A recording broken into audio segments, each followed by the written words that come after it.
I'm going to do a review for October 14th. And, well, I said before, yesterday, that I'm not that spiritual.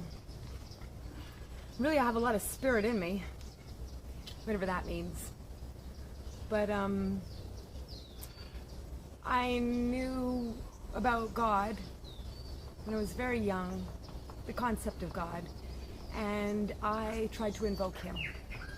And when I was young, my parents were not religious, so I spent so much time alone that I really spent a lot of time speaking to an unknown force that was looking out after me. And I spent years praying and begging and asking and trying to be as good as possible for my God. And my God never spoke to me, and all the things that I asked Him for never happened. I was still alone, so I guess He was busy, you know, helping other children, like the starving ones, the ones most in need. I didn't know then that He must have been helping the ones most in need. But because He didn't help me, or none that I could see, what did come to me was, and what enabled me to know Spirit, is unexplainable visions and sounds in the middle of the night. And I can tell some stories about some ghosts, but when I was young, there was definitely other entities living in the house. So, although I'm an adult now and I don't feel very spiritual, I mean, I do feel spiritual, but I'm so not religious. So it's a subjective feeling to know God and to know Spirit. And it's an unexplained feeling, like the images and sounds that I heard as a child. So, hi there. This is in review of October 14th for the Northern Hemisphere. And my sister wanted me to review these daily and see them as paintings, so I do.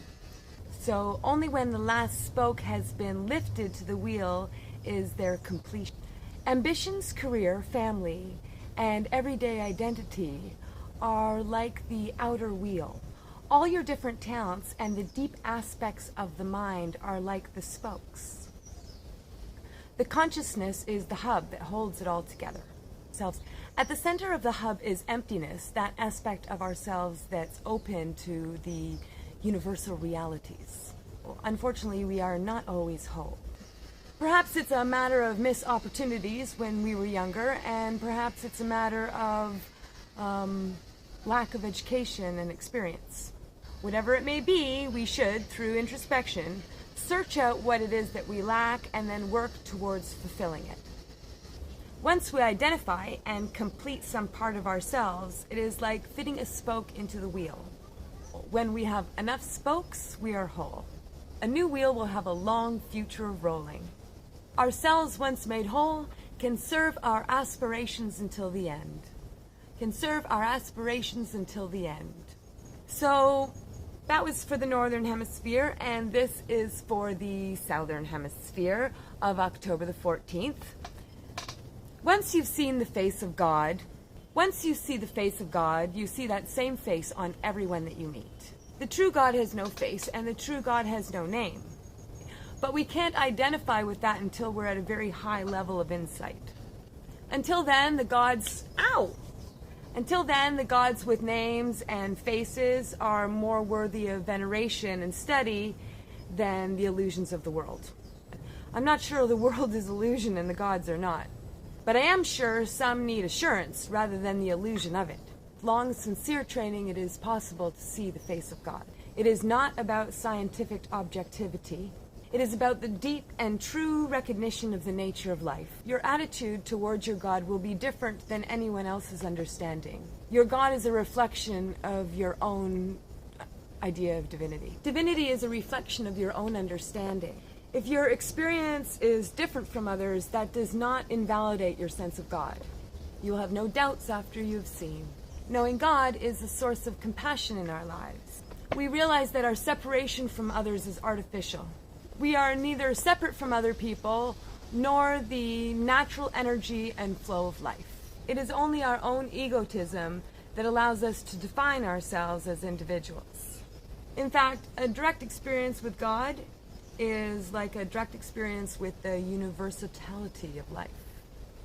If we allow it to change our way of thinking, we will understand the oneness and the essential unity of all life.